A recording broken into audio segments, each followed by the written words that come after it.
Hello, welcome to this English new edition. Here we have the top stories. President running for another term.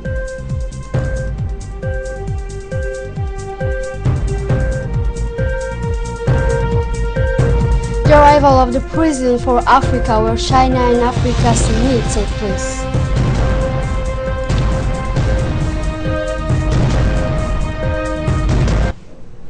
Thank you for joining us on last November 1st, 2015, and throughout the week that followed, the civil society has organized a huge demonstration that our country has ever experienced in order to urge President Gele to run for another term. The President, Ismail Omar Gele, has finally made a statement in which he agreed to serve once again the country in order to pursue the ongoing national reconstruction. Let's hear it from the head of state.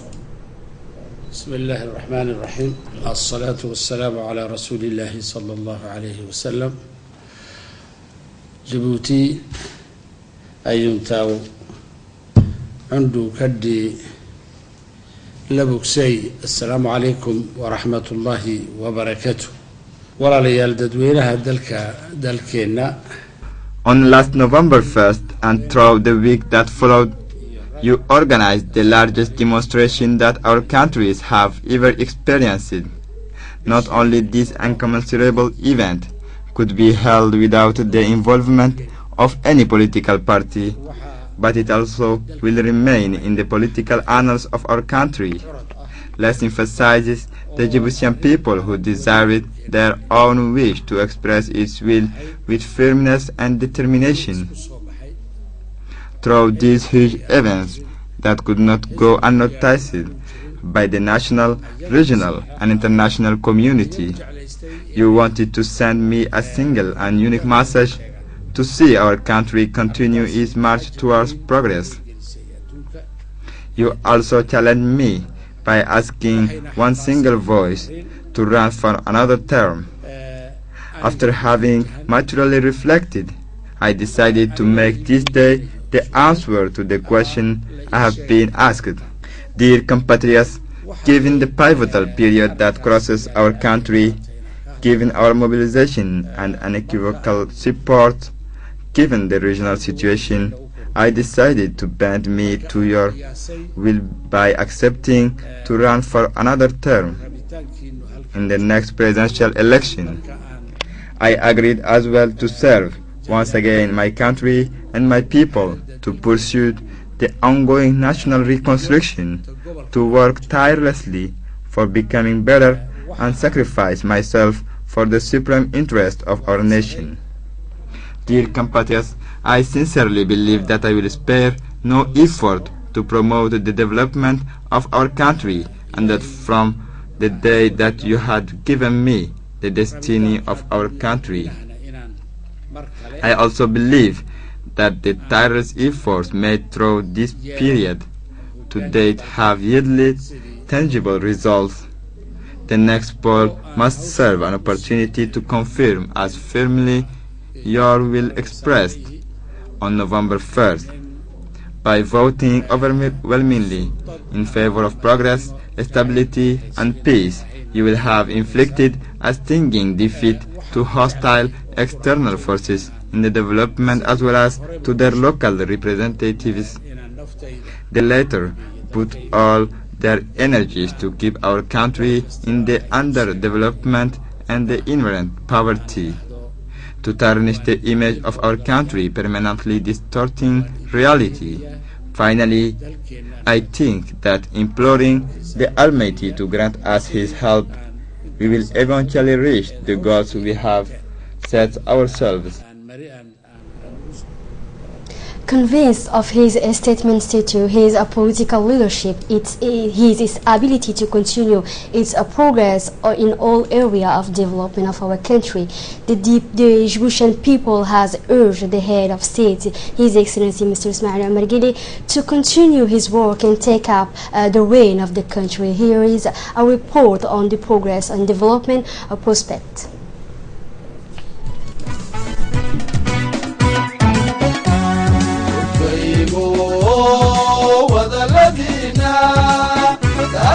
وجددينا يضوينو مركز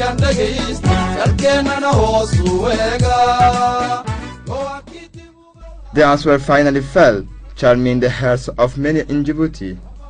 After mature and calm reflection that allowed him to analyze all the positive aspects or bending points of a new submission of its application to universal suffrage and the continuation of his work as head of state, President Ismail Omar Guelleh finally decided.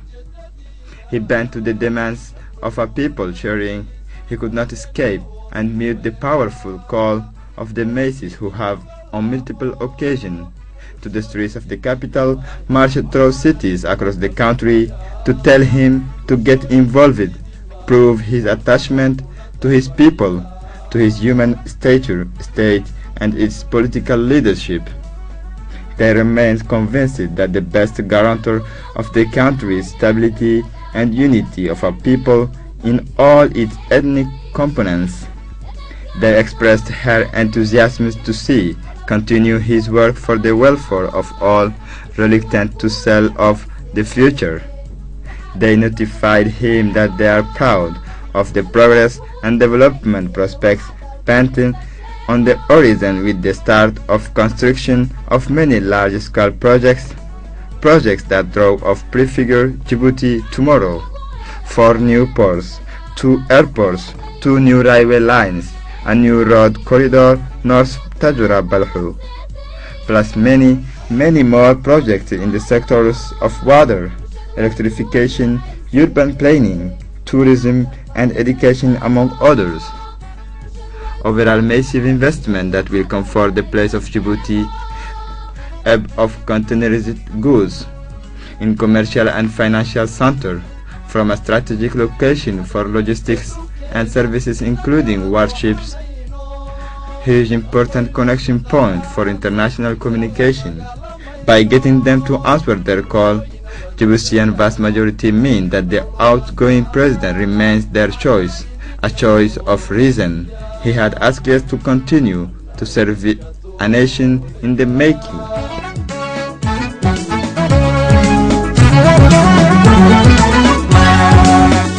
عدداً إدوكينا إتاكلا دوحانينو أدوينو شغالانتا إتالا داقالامينو وشوينا ودددالو نتينا نالو دانادا أنا إذنك دونيا أنا إذنك دونيا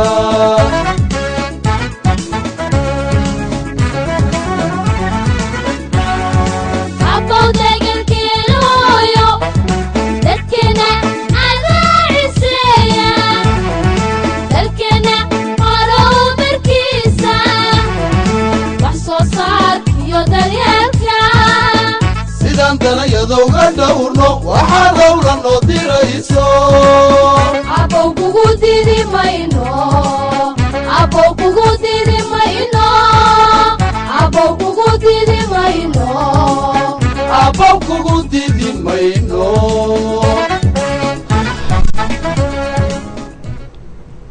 After participating in the COP21 summit on climate change in Paris alongside more than 150 heads of state and government, the head of state, Ismail Omar Guelleh, has arrived tonight in South Africa, capital Johannesburg, where he will take part at the second summit on China-Africa cooperation. On the agenda, identifying new area of cooperation and win-win partnership between Africa and China. Let's have more information.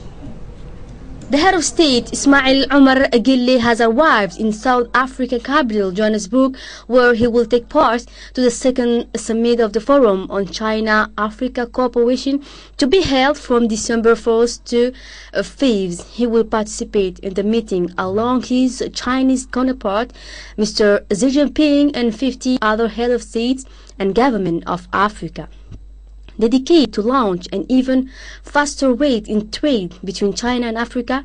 The second summit of the Forum on Cooperation between China and Africa comes 10 years after the first edition. It will have as main agenda identifying new areas of cooperation and win-win partnership between China and African countries.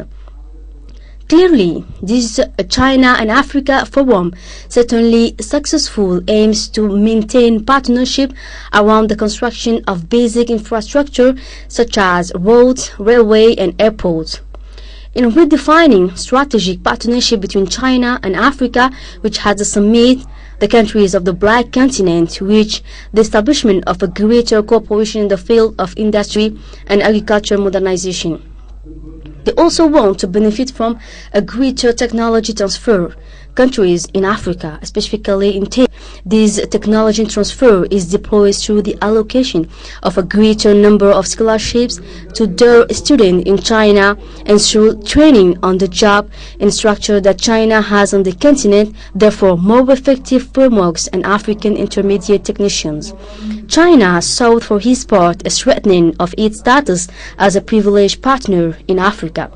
It intends to enjoy an even more legal framework for the facilitation of trade with African continent.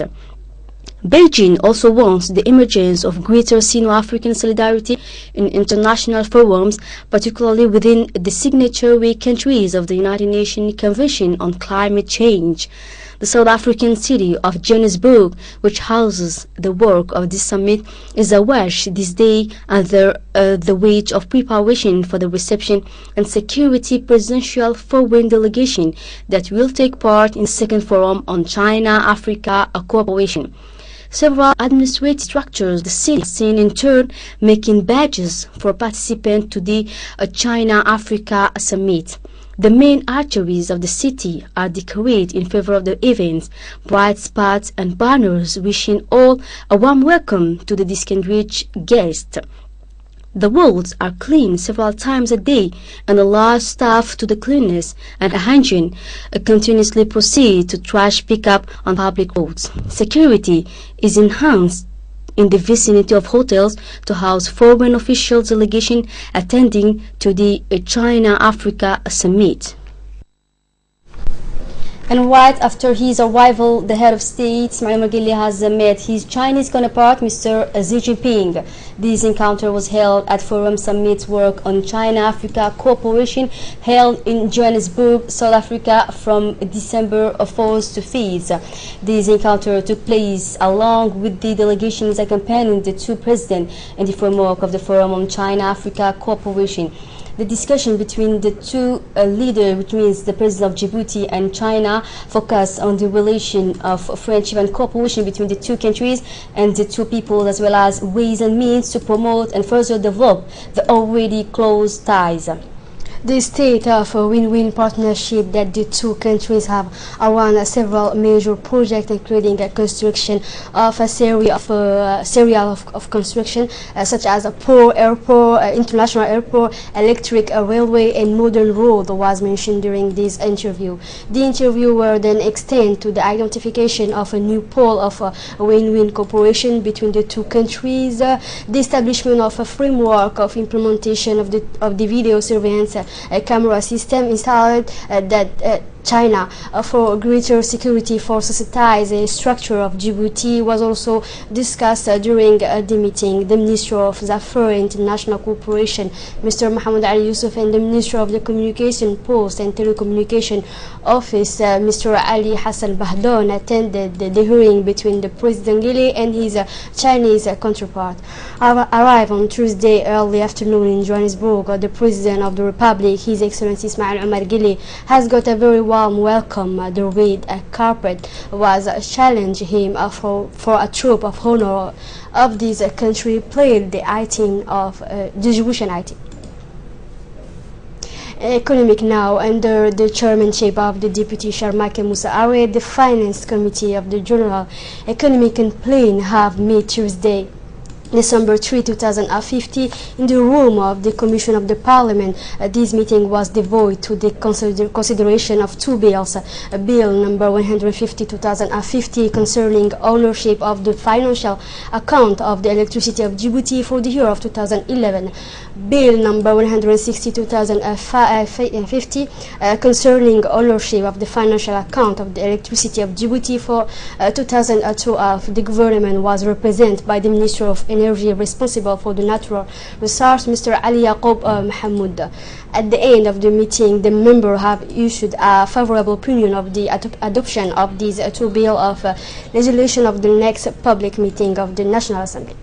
And still on the national news, the Instruction Center Sheikh Moussa, the Center of Training of the National Gendarmerie in PK23, has hosted today a closing ceremony of 3 training types dedicated to the Squadron of Gendarmerie Mobile number 5, the Platoon of Intervention, and the JEGN. This ceremony, chaired by the Colonel Zakaria Hassan Aden, Chief of Staff of the National Gendarmerie, has brought together the Italian senior officers, French, and the Djiboutian Gendarmerie. This ceremony has presented demonstration of high level relating to the knowledge acquired from the JEGN, Platoon of Intervention, and the Squadron of the National Gendarmerie Mobile. This training conducted since the 15th and the 21st of the last November, which means November, have been able to acquire knowledge in favor of the personnel units code above, and specifically for units newly created that are the Squadron of the Gendarmerie Mobile number 5 and the Platoon of Instruction.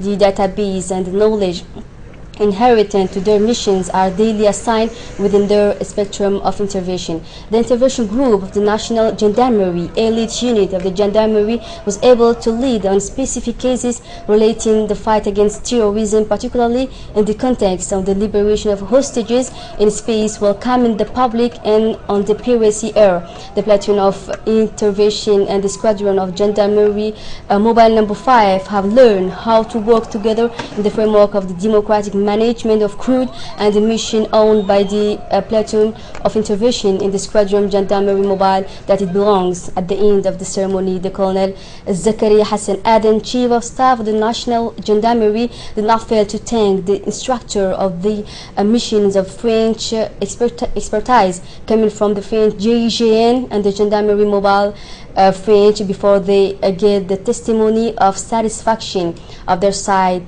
The French instructor have congratulated the trainee and thanked for the serious and hard work which they have demonstrated throughout the training before proceeding to the rehabilitation of certificates for all the staff of the JEGN and the Gendarmerie and the National Gendarmerie.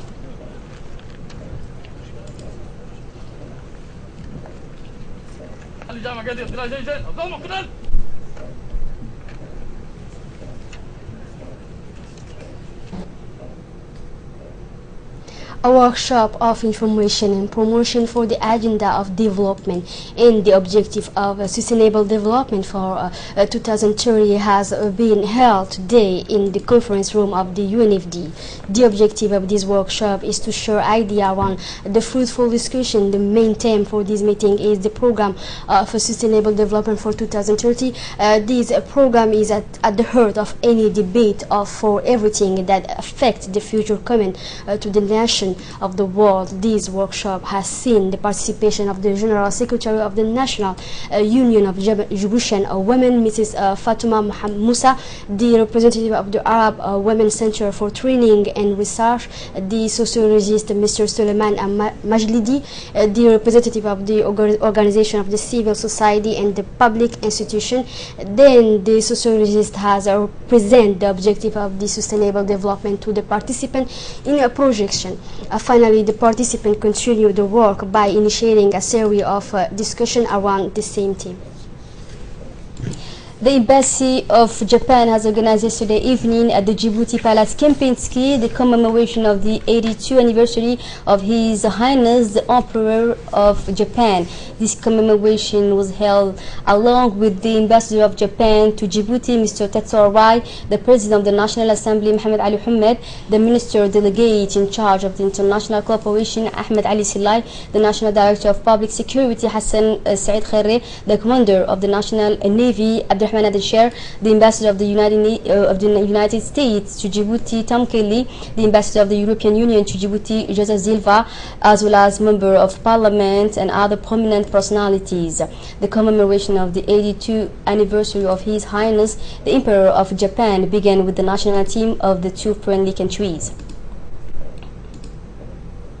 Therefore, the art of the traditional carrying of the Japan played by the members of the forces of self-defense has been present. Also, traditional dance of the Okinawa department has been played with drums. Let's recall that since the month of March 2009, Japan is committed to Djibouti to ensure the new mission with the support of the force of self-defense in effect of the cooperation in the fight against maritime piracy, and who has also become one of the pillar of the relation between the two countries. And finally, the cooperation of development, which is another pillar of the relation existing between Djibouti and Japan, has around three main axes of cooperation, which is development of socio-economic infrastructure, allowing the sustainable development, but also development of human capital, and finally the consolidation of efforts for the regional stability.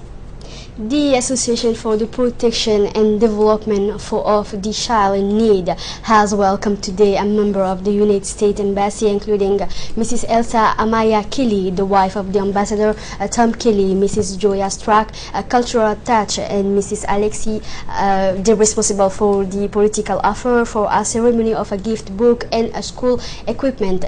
The association has obtained its status in March 2050. It hosted 65 normal children collect of street which have a diverse need and a varied in order to allow these young people with a special need to work in a good atmosphere with the minimum of constraint. The association also hosts 23 children with a special need who request medicine evacuation aboard, and 2020 others are in the waiting list through an American organization called Fund of African Voluntary, and with a dedication of the staff of the Camp Lemonnier. The school supply and equipment including exercise book, pencil of color, and kits are distributed to the children. The staff of the Camp Lemonnier and of the Embassy of the United States in Djibouti have welcomed the effort of the Association for the Protection and Development of Child for all its action in favor of these young people, as well as the courage of Mrs. Saada Mumin for having launched this association to assist the person living with this infirmity, among which are the most vulnerable young people in Djibouti. I hope that this material provided today and will help to promote literacy, and with much hope these young and dynamic students on the success way. Let's move now to the interior region. In the framework of the fight against female genital mutilation, an inter-community meeting has been held in the region of Ubukha. This awareness workshop on female genital mutilation is organized by the UNFD in collaboration with the UNICEF. The leaders of civil society in this region, Ubukh and Tajur, and also the whole leaders took part in this inter-community meeting. And now in Demerjog, the Committee of Community Management of Demerjog has organized a workshop to raise awareness against female genital mutilation in collaboration with UNICEF and UNFD. Took part of this workshop the Prefect of Arta, Mr. Abdullahi Darar, the leader of Demerjog, as well as the representative of the Ministry of Waqf, Mrs. Nouria Muhammad, and the supervisor of the UNFD, Mrs. Halima Noor. The young people from Demerjog have prepared sketch and folklore dance in favor of this ceremony. The participants of this workshop have been sensitized on the harmful effect of the female genital mutilation. In this awareness workshop, several people have spoken in and have explained that it is a tradition and not a religion. Therefore, they have urged that all the world should stop these practices and have to fight against a female genital mutilation, which pose health problem to our daughter and women.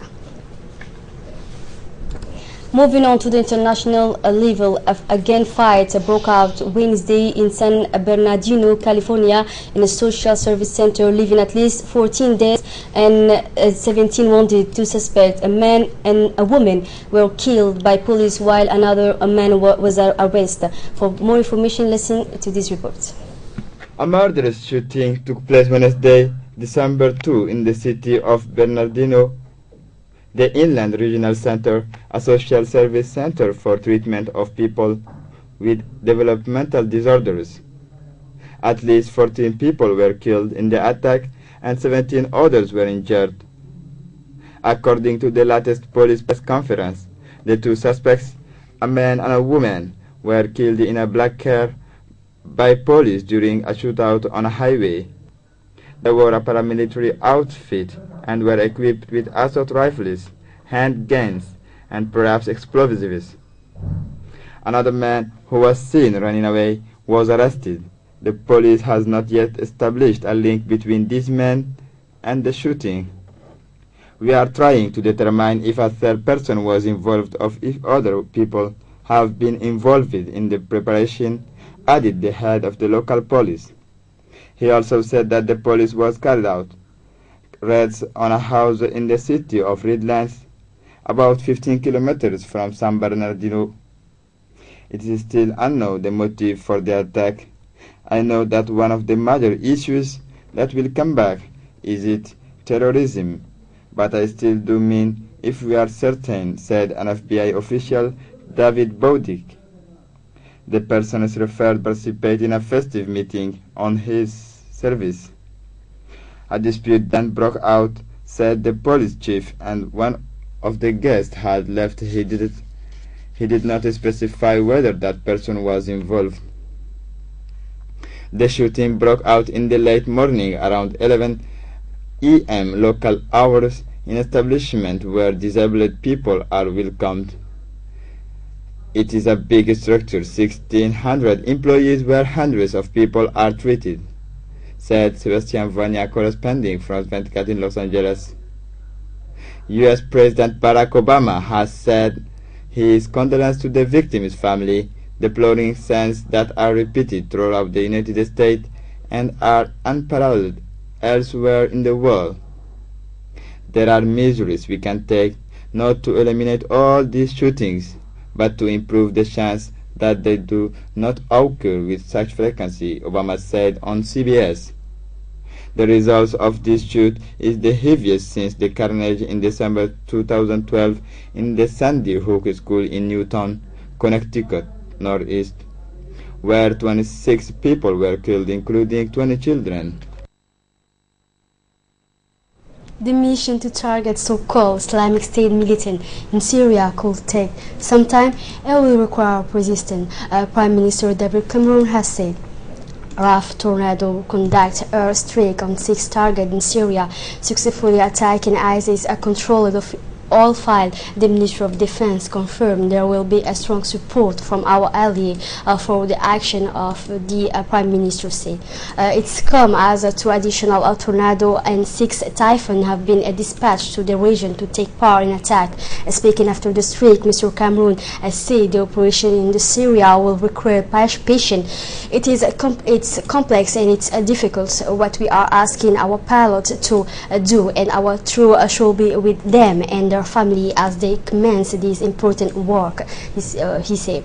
The decision to approve the mission was good for the country, the Prime Minister said, adding there was a complaint case for extending our airstrike from Iraq to Syria, and I was glad to see much strong support right across Parliament. The MP overwhelmingly back UK military action against ISIS, also known as Daesh, in Syria by 397 votes to 223 after a 10-hour command debate on Wednesday.